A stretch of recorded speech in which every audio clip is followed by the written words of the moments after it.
Hello everyone. Today we're going to be looking at something different. It is still a clock, but it is not a normal clock. Some people probably know what kind of clock this is, but this is a chest clock.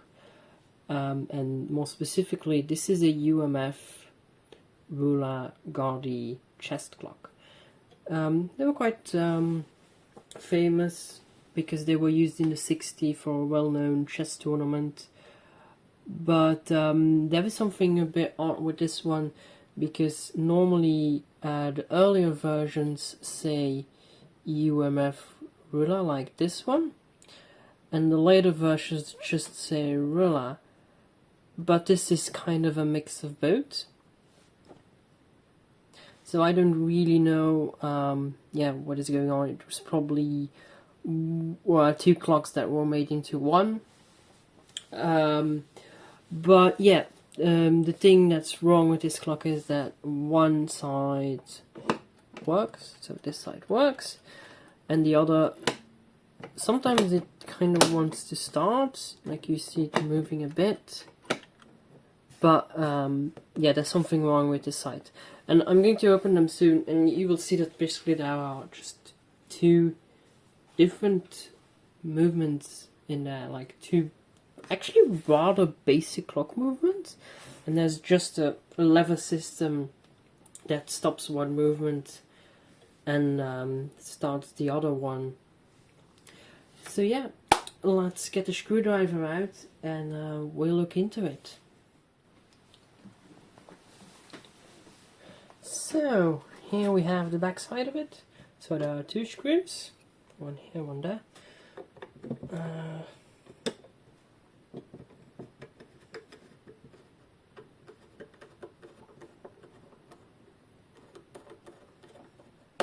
I guess this one had some something sealing it, some wax or something like that, to seal it when it was out of the factory, so nobody could open this up and cheat with it. Which was probably important for things like championships and stuff. And then normally we have these two winding knobs. They should come off, yes, if we turn in the opposite direction.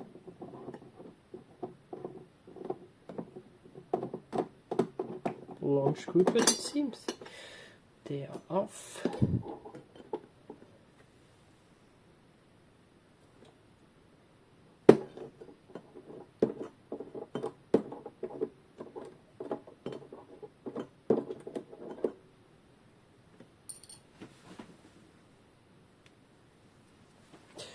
So now let's see, can we get those knobs off?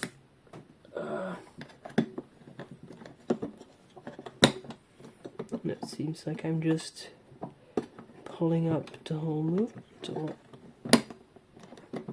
Oh, it's not too bad. I should be able to get the back panel out without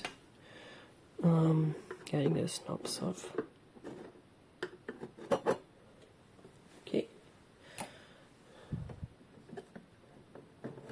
And now I need to.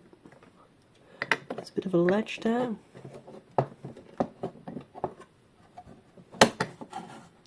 And we are in.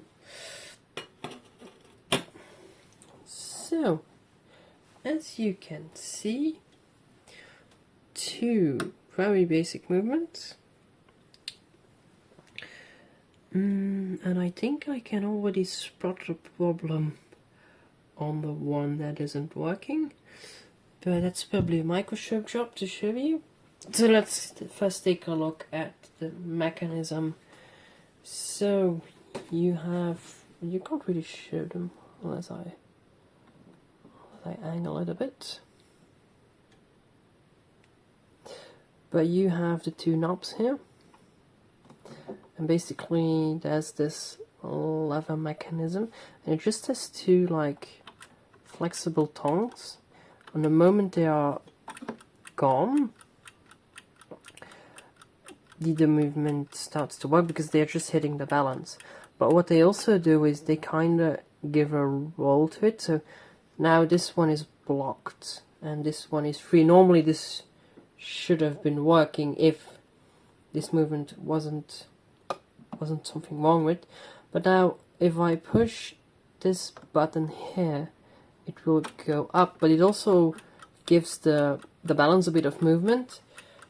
So just in case you would just have stopped the balance at that point, you are giving it enough momentum to get started again. And that's also the reason why this sometimes works for a little bit.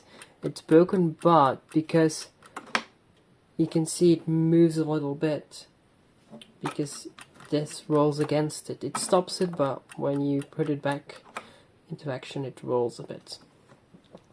So let's hop over to the microscope so I can show you what's going on. Something with the hairspring that's a bit off.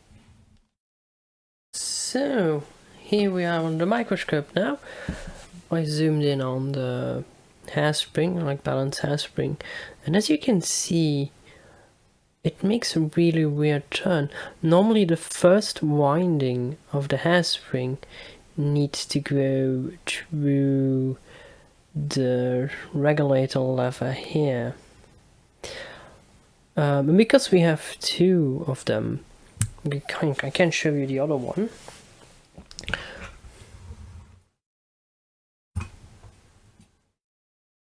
So this is how it's supposed to be. So you can see here the conical pin.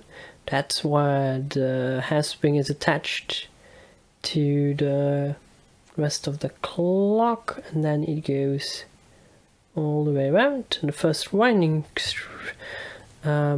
straightly goes through the regulating lever as it should, and then you can see here the windings are reasonable, concentric and flat.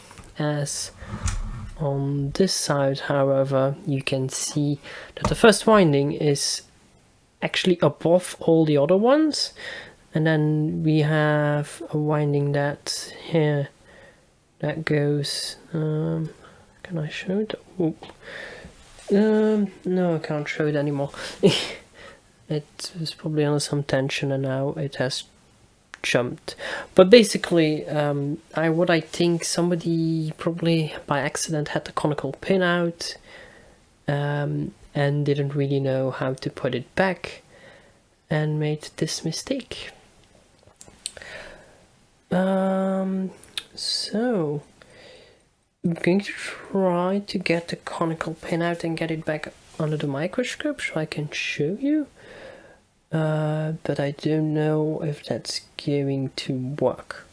But let's at least try. So I'm going to, because it's pretty convenient, there is a bit of a slit, so I can go inside and probably push the pin out.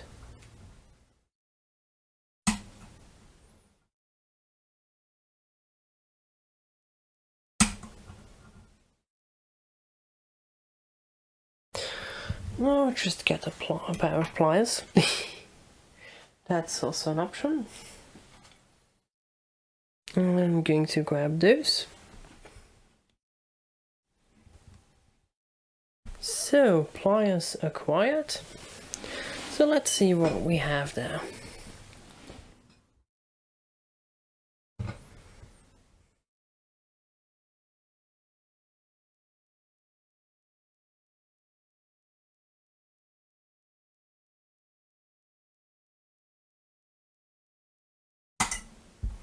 Oh, it's in there good.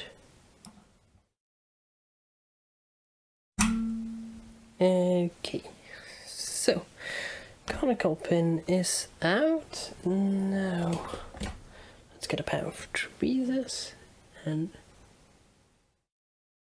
that doesn't bode good. Nope.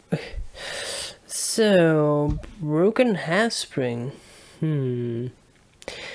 That's not great. So, and it's a decent amount too. That's probably more than the leader. let's take a quick look at the other one. So,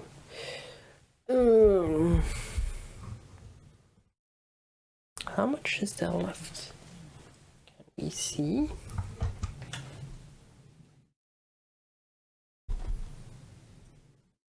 Nothing. There, that's going to be a new hairspring, I guess. That's going to be a really interesting one.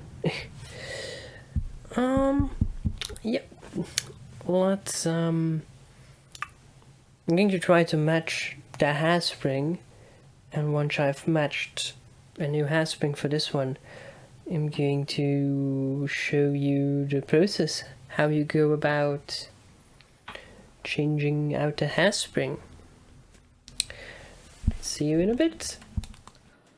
So, I have found a candidate replacement hairspring. So, what do we look for? Because those look different.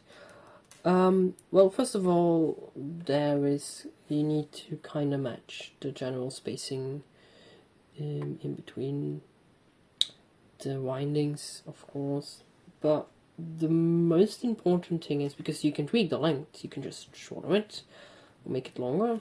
That depends how fast or how slow this clock will tick.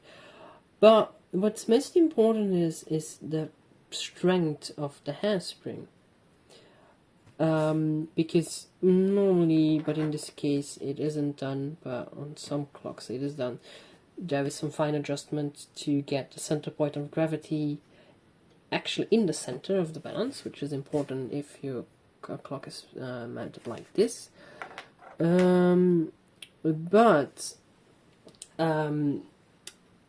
Normally, if that would happen, they would match weak hairsprings with less heavy balance wheels.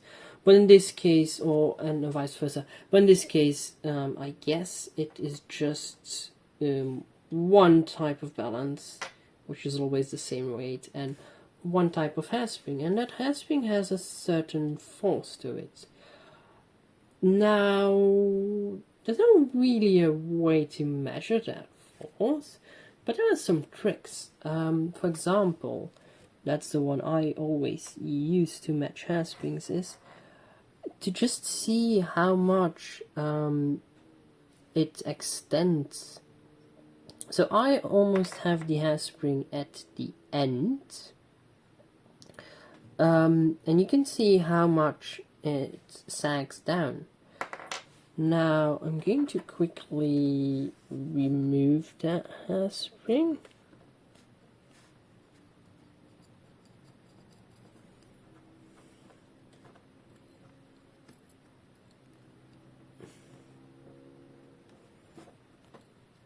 If it wants to go off. Come on. Yes, it is off.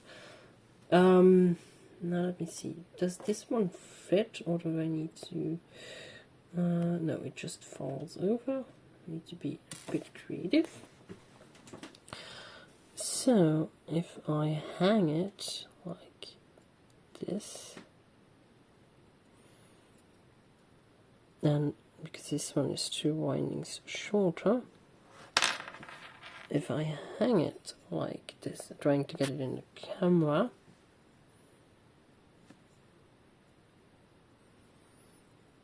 you can see that the sag was more or less equal. It slipped down a bit, but yeah. So that's what we are looking for, just by weighing it with the balance. We want an equal sag, and that means that more or less those hairsprings are balanced. So yeah, that's how you match hairsprings for alarm clocks. You can use this trick on pocket watches too, and maybe if you really have to on a watch, but it is generally just a trick that you would use on something that all in all isn't that accurate. So yeah, let's I need to put a little bushing in there so I can make it fit on the hairspring. on the hairspring, make it fit on the balance. But other than that, we are good to go. So here we are, movement working. So I made a small bushing to place that hairspring on the balance wheel. I shortened because the balance was a bit too long for this movement, so I shortened it to the right amount. Still need to regulate it a bit because it's probably not at the correct speed right now. But yeah, that is repair done. Well, chest clock done basically, because the other movement was working. So I'm going to service them both, and yeah, I'm not going to bore you with that. So yeah, this was kind of a video like giving a look like how are the insides of the chest clocks, but I'm not really, like, I'm not going to go into that, like, they don't really have any wear, there's no bushings needed or anything, so they just need a clean and some oil. So yeah, that's not really for this video. So I hope this was an interesting look on the inside of chest clocks. I couldn't find much about it on the internet myself, so yeah, I think I showed something unique here. Anyways, that was all I had for the video. Bye bye, and I hope to see you in the next one.